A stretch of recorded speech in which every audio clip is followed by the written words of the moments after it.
Hi guys, welcome back to my channel. आज मैं आपके साथ ब्लैक एंड वाइट का नेक्स्ट पार्ट शेयर करने वाली हूँ।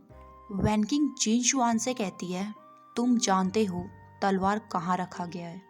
तभी जिन शुआन एक कड़क आवाज में कहता है, मैं कह चुका हूँ तलवार के बारे में मुझे कुछ नहीं पता। अगर ईलिंग की राजकुमारी को अपना जवाब मिल गया हो तो वो यहाँ से जा सकती हैं। वैन किंग को उसकी बात पर गुस्सा आ रहा था, पर वो अपने गुस्से को कंट्रोल करते हुए कहती है, अगर तुम मुझे उस तलवार के बारे में बता दो तो मैं तुम्हारी यहाँ से बाहर निकलने में मदद करूँगी। ये सुनकर जिन शुआन जोर जोर से हंसने लगा था। अब वो गुस्से में कहता है, मैं मानता हूँ मैंने काली शक्तियों का इस्तेमाल किया था, पर मैं इतना गिरा हुआ नहीं हूँ जो अपनी जान बचाने के लिए मैं प्रेतों की मदद करूँ। ये सुनने के बाद वैन किंग ने गुस्से में अपनी मुट्ठी बांध ली थी।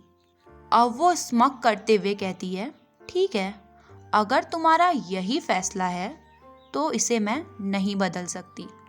इतना कहकर वो वहाँ से जाने के लिए अपना एक कदम आगे बढ़ाती है। जैसे ही वो दरवाजे के पास पहुंची, वो रुक गई। अब वो पलटकर जिन शुआन से कहती है, ओ हाँ, मैं तुम्हें बताना भूल गई थी, तुम्हारी बहन, क्या नाम है उसका? हाँ, म्याम्या, वो तुम्हें ढूंढते हुए क्लाउड रेसेस आ पहुंची है। वैसे मैंने उसे लड़ते हुए देखा है, उसकी मार्शल आर्ट काफ़ी अच्छी है, और हाँ, वो तालिस्मान का भी इस्तेमाल बहुत अच्छे से कर लेती है। कैसा रहेगा अगर मैं एम्परर को जाकर बता दूं कि वो तुम्हारी बहन है। अब ये तुम्हें भी पता है कि वो एक नंबर का कमीना है। ये जानने के बाद कि वो तुम्हारी बहन है, वो उसके साथ कुछ भी कर सकता है। हो सकता है वो उसकी गोल्डन कोर को नष्ट करने के बाद उसे ब्रॉथल में भेज दे। अब मुझे तुम्हें ये बताने की ज़रूरत तो नहीं है कि ब्रॉथल में क्या होता है। ये कहकर वो एक डेविल स्माइल करती है, जिसे सुनने के बाद जिन शुआन डर गया था। वो अपनी कांपती हुई आवाज में कहता है, म्याम्या यहाँ आई है, तुम किसी से भी कुछ नहीं कहोगी, उसे इस बारे में कुछ नहीं पता। लेकिन वैन किंग जोर जोर से हंसने लगी थी। वो अब कहती है, क्या हुआ, अपनी बहन के लिए डर लग रहा है? पर सच तो ये है, मैं उसके बारे में किसी को भी कुछ नहीं बताने वाली, क्योंकि उसे मैं खुद अपने हाथों से मारूंगी। तुम्हारी बहन, मुझे उससे नफरत है, क्योंकि वो हमेशा मुझे गुस्सा दिलाती है और उसकी जबान बहुत चलती है। कैसा रहेगा मैं उसे काट लूं और अपनी स्लेव बना लूं? ये कहकर वो वहाँ से जाने लगी। इन सभी बातों ने जिन शुआन के दिल में डर पैदा कर दिया था। तभी वो कहता है, रुको, तुम ऐसा कुछ नहीं करोगी। तभी वैन किंग हंसते हुए कहती है, तुम ये अच्छे से जानते हो मैं कुछ भी कर सकती हूँ। वो तलवार मेरे पिताजी और वेन्निंग को ठीक कर सकती है, और उनके लिए मैं कुछ भी कर सकती हूँ। रही बात तुम्हारी बहन की, उसको मानना मेरे लिए कोई बड़ी बात नहीं है। ये सब वो गुस्से में अपने दांत पीसते हुए कह रही थी। म्याम्या के लिए जिन शुआन डर गया था। अब वो वैन किंग से कहता है, उस तलवार को पवित्र मंत्रों से बांधा गया है, इसलिए तुम उसे नहीं ले जा सकती। 3 साल पहले जब मैंने उस तलवार को चुराया था, उसे छूते ही उसने मेरी सारी आध्यात्मिक शक्ति सोख ली थी, जिस वजह से मैं कमज़ोर पड़ गया और क्लाउड रेसेस से बाहर नहीं निकल पाया। और जिन मिंग्याओं ने मुझे पकड़ लिया। ये सुनने के बाद वैन किंग कहती है, क्या इस तलवार को क्लाउड रेसेस से बाहर ले जाने का कोई रास्ता नहीं है? जिन शुआन पहले चुप था, फिर उसने कहा, एक रास्ता है। वैन किंग तुरंत पूछती है, कैसा रास्ता? तब जिन शुआन कहता है, अगर उस तलवार का मालिक तुम्हें वो तलवार सौंप दे तब तुम उसे ले जा सकती हो। ये सुनने के बाद वैन किंग कहती है, क्या तुम्हारा दिमाग खराब हो गया है? उस तलवार के मालिक लैन ताऊ थे, जो अब मर चुके हैं। वो मुझे उस तलवार को कैसे सौंप सकते हैं? तभी जिनशुआन एक स्मक के साथ कहता है, सूबियान और वो तलवार आपस में जुड़ी हुई हैं। अगर सूबियान को उसका मालिक मिल गया तो इस तलवार को भी इसका मालिक मिल जाएगा। बस उसे पहचानने की ज़रूरत है। इसलिए मेरे पास आकर अपना टाइम वेस्ट करने से अच्छा है तुम तलवार के मालिक को ढूंढो। अब हब वैली में सुबह हो चुकी थी, जहां रात भर विहिंग और वांगजी की आवाज़ें गूंज रही थी। अभी वहां सुकून भरी शांति थी, क्योंकि रात भर फिजिकल एक्सरसाइज करने के बाद दो लव बर्ड्स एक दूसरे को हग करके आराम से सोए हुए थे। हमेशा की तरह विहिंग का पूरा वेट वांगजी के ऊपर था एंड उसका हेड वांगजी की नेक में। उसकी गर्म सांसें वांगजी अपनी बॉडी में फील कर रहा था, जो फिर से उसे हॉट फील करवा रही थी। पर ऑफ कोर्स सुबह सुबह विहिंग को परेशान करके उसे मरना थोड़ी ना था। वो विहिंग को हग करके लेटा हुआ था और उसकी आंखें बंद थी। अब लगभग 10:30 बज चुके थे और विहिंग अभी भी सोया हुआ था। दूसरी तरफ वांगजी था, जो 5 बजे जाग गया था और वो चाह कर भी नहीं उठ पा रहा था, क्योंकि विहिंग ने उसे अपने दोनों हाथों से जकड़ा हुआ था। तभी वांगजी विहिंग के कानों में विस्पर करते हुए कहता है, अब उठ भी जाओ वाइफी। लंजा की आवाज़ सुनकर फाइनली विहिंग ने अपनी आंखें खोली। वो अभी भी स्लीपी था। तभी वो पाउट बनाते हुए कहता है, हस्बैंड मुझे भूख लग रही है। विहिंग के मुंह से अपने लिए हस्बैंड शब्द सुनकर वांगजी के चेहरे पर स्माइल आ गई थी। उसने कहा, मुझे बस 15 मिनट दो। ये कहकर उसने अपनी वाइफी को एक डीप किस किया एंड वहाँ से चला गया। लगभग आधे घंटे बाद वांगजी सारी हर्ब्स ले आया था, जो उन्हें सिचेन के इलाज के लिए चाहिए थी। जब उसने विहिंग को सोते हुए देखा तो वो बड़बड़ाते हुए कहता है, सच में मेरी वाइफी बहुत लेजी है। ये कहकर वो ब्लश कर रहा था। तभी वो विहिंग को उठाता है एंड वो लोग हब वैली से वापस आ गए। ब्रेकफास्ट का टाइम ऑलमोस्ट निकल चुका था, इसलिए वो लंच करने के लिए एक रेस्टोरेंट में गई, जो रास्ते में ही किसी लोकल टाउन में था। जैसे ही वो अंदर गए, वेटर उनका वेलकम करता है एंड वो विहिंग को देखकर एक बड़ी सी स्माइल करता है, जिसे देखकर वांगजी का दिमाग खराब हो गया था। उसने विहिंग को टाइट पकड़ लिया और उस वेटर को देखकर ग्लेयर करने लगा। ये देखने के बाद विहिंग उससे इनोसेंटली पूछता है, क्या तुम ठीक हो?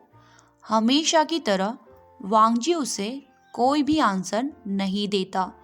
उसने तुरंत ही मैनेजर को बुलाया एंड उसे अपनी कोल्ड वॉइस में कहा, जब तक हम यहाँ हैं ये वेटर मुझे नहीं दिखना चाहिए। वांगजी की आंखों में गुस्सा देखकर मैनेजर डर गया था। उसने डरते हुए जल्दी से नोट किया। उसे ऐसे देखकर विहिंग सोचने लगता है, लंजा सच में एक पोजेसिव बास्टर्ड है।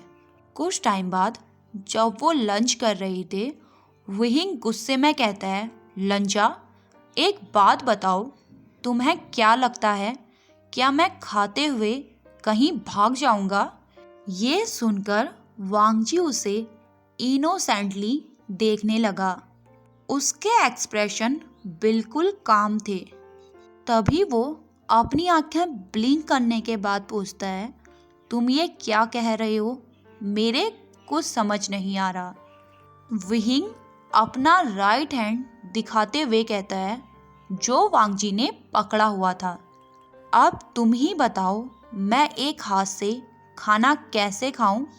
ये सुनकर वांगजी के चेहरे पर एक हिडन स्माइल आ गई थी। अब वो कहता है, कोई बात नहीं, मैं खिला देता हूँ। तभी विहिंग इरिटेट होते हुए कहता है, लंजा सब देख रहे हैं, मेरा हाथ छोड़ो।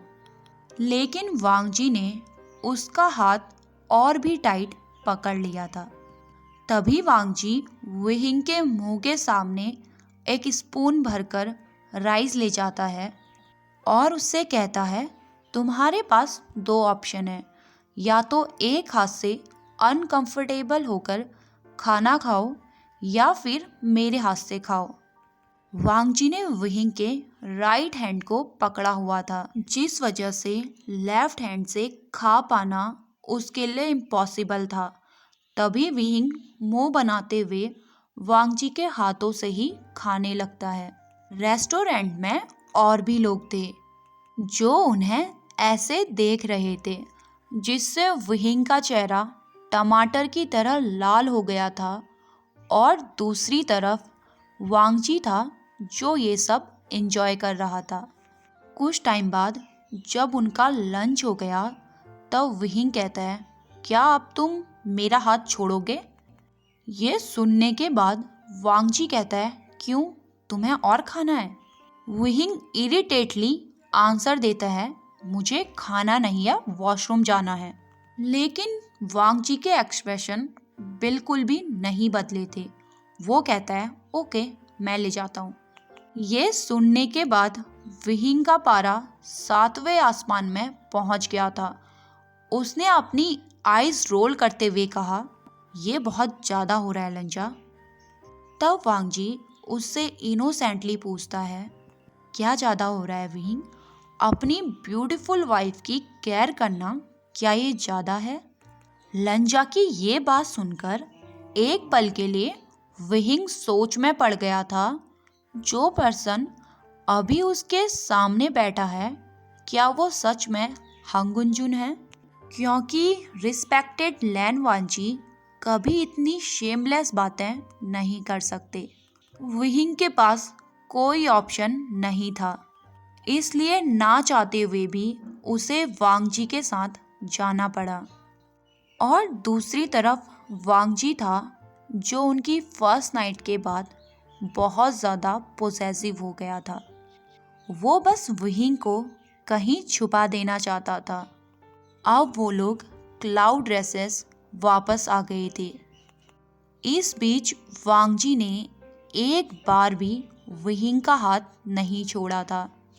क्लाउड रेसेस पहुंचने के बाद वांगजी हर्ब्स लेकर फिजिशियन के पास चला गया और दूसरी तरफ विहिंग था जो जंछा से मिलने गया था।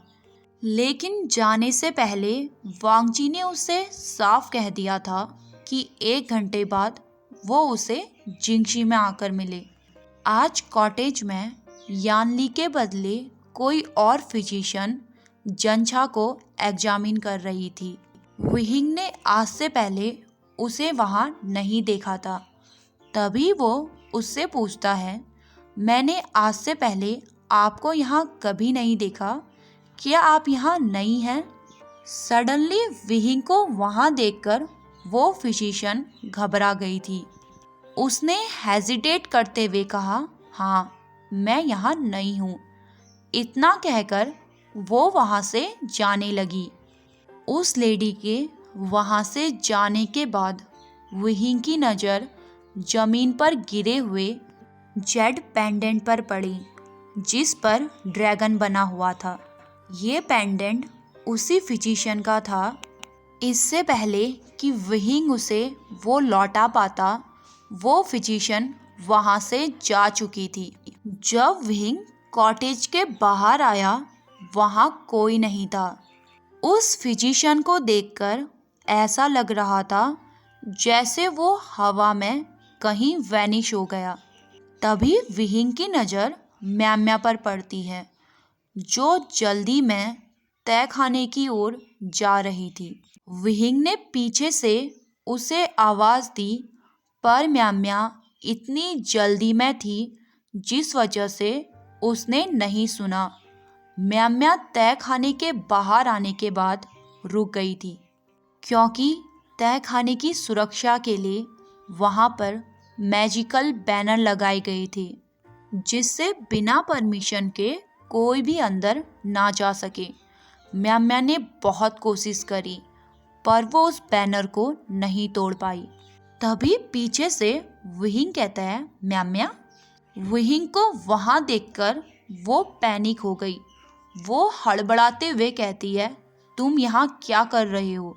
म्याम्या का ये सवाल सुनकर विहिंग कंफ्यूज हो गया था। अब वो कहता है, ये सवाल तो मेरा होना चाहिए, क्योंकि इतनी रात में तुम तय खाने के बाहर क्या कर रही हो? विहिंग के हाथ पर वो जेट पेंडेंट अभी भी था। तभी अचानक से उसके ऊपर किसी ने हमला कर दिया। उसने अपने चेहरे को कवर करने के लिए एक लकड़ी का मास्क लगाया हुआ था। इससे पहले कि वो पर्सन विहिंग पर दोबारा हमला कर पाता, म्याम्या बीच में आ गई थी। उसने विहिंग को कमांड देते हुए कहा, पीछे हटो। अब म्याम्या और वो पर्सन आपस में लड़ने लगे थे, पर वो पर्सन विहिंग पर हमला कर रहा था, जिससे विहिंग ने भी सूबियान निकाल ली थी। अब म्याम्या और विहिंग साथ में उस पर हमला करने लगे। तभी विहिंग उसके हाथ पर वार करता है, जिससे उस पर्सन के हाथ की तलवार नीचे गिर गई। और मौका देखते ही म्याम्या ने अपनी तलवार से उसका मास्क नीचे गिरा दिया। अब उसका चेहरा उन दोनों के सामने था। उसे देखने के बाद विहिंग शॉक में कहता है, तुम तो वही फिजिशियन हो ना जिसे मैंने कुछ देर पहले जंछा के कॉटेज में देखा था। इससे पहले वो कुछ कहती, अचानक से वहाँ पर ग्रीन कलर का स्मोक फैल गया और वो लेडी विहिंग के हाथ से उस पेंडेंट को लेकर गायब हो गई। उसके जाने के बाद विहिंग और म्याम्या एक दूसरे को कन्फ्यूजन के साथ देख रहे थे। तभी म्याम्या उससे पूछती है, क्या तुम मेरे साथ ड्रिंक करोगे? ये सुनने के बाद विहिंग को चक्कर आने लगा था। वो एक्साइटेड होकर पूछता है, क्या तुम्हारे पास शराब है और वो कहाँ से आई? तभी म्याम्या उसे बिना आंसर दिए कहती है, फॉलो मी। अब वो कुछ देर बाद लाइब्रेरी की छत में थे। विहिंग जो डरा हुआ था, वो म्याम्या से कहता है, तुम्हें पता है घुसू के 4000 रूल्स में एक ये भी है कि हम यहाँ अल्कोहल नहीं ला सकते, और हमें देखो, हम यहाँ बैठकर शराब पी रहे हैं। इसका मतलब है हम घुसू के 2 रूल्स को तोड़ रहे हैं। अगर हमें यहाँ किसी ने देख लिया तो मैं तुम्हें बता नहीं सकता कि उस वीप से कितनी जोर की पड़ती है। तभी म्याम्या उसे चुप कराते हुए कहती है, मेरा दिमाग खाना बंद करो। ये कहकर वो एम्परर स्माइल की एक सिप लेती है। अब वो चाँद को देखकर कहती है, आज फुल मून है। चाँद कितना खूबसूरत लग रहा है ना।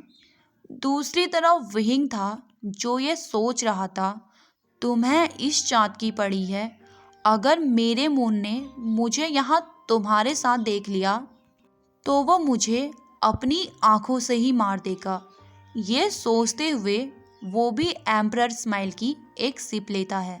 जब उसने म्याम्या की तरफ देखा तब तक वो 2 बोतल पी चुकी थी और उसे हल्का हल्का नशा भी होने लगा था। तभी विहिंग उसके हाथ की बोतल छीन लेता है जो उसने पीने के लिए खोली हुई थी। लेकिन म्याम्या फिर से उसके हाथ से बोतल ले लेती है और पाउड बनाते हुए कहती है, बस ये लास्ट है। विहिंग गुस्से में म्याम्या का नाम लेता है। उसने अपना सेंटेंस पूरा भी नहीं किया, म्याम्या रोने लगी थी। वो रोते हुए कहती है, मैं और मेरा भाई हमेशा छत में बैठकर चाँद को देखा करते थे। तुम्हें पता है विंग, मॉम डैड के जाने के बाद वो मेरी पूरी दुनिया है। हम मछलियाँ पकड़ते, जंगलों में घूमा करते थे। वो हमेशा मुझे नई नई जगहों में ले जाया करता था। हम दोनों एक आज़ाद पंछी की तरह थे। लेकिन कहते हैं ना, अगर हम ज़्यादा खुश होते हैं तो हमारी खुशियों को नज़र लग जाती है। हमारे साथ भी कुछ ऐसा ही हुआ। ये कहकर उसने अपने हाथ की एम्परर स्माइल को पूरा फिनिश कर लिया। कुछ बूंदें उसके लिप्स में थी। अब वो उन्हें वाइप करते हुए कहती है, 3 साल पहले मेरा भाई मार्शल आर्ट सीखने के लिए क्लाउड रेसेस आया था। मैं नहीं चाहती थी कि वो मुझे छोड़कर जाए, पर उसने मुझसे कहा था जब वो एक कल्टीवेटर बन जाएगा तो हम पूरी दुनिया घूमने चलेंगे। देखो ना विंग, उसने मुझसे झूठ कहा। उसने कहा था कि वो कुछ दिनों में वापस आ जाएगा, पर 3 साल हो गए वो वापस नहीं आया। मैं हर रोज़ पागलों की तरह उसका इंतज़ार करती थी। इस पूरी दुनिया में उसके अलावा मेरा कोई नहीं है। वो मेरी एक लौती फैमिली है। इसलिए जब तुमने कहा कि तुम क्लाउड रेसेस जा रहे हो तो तुम्हारे साथ मैं भी आ गई, उसे ढूंढते हुए। अब वो विहिंग की तरफ देखकर कहती है, मैंने झूठ कहा था कि मैं यहाँ मार्शल आर्ट सीखने आई हूँ।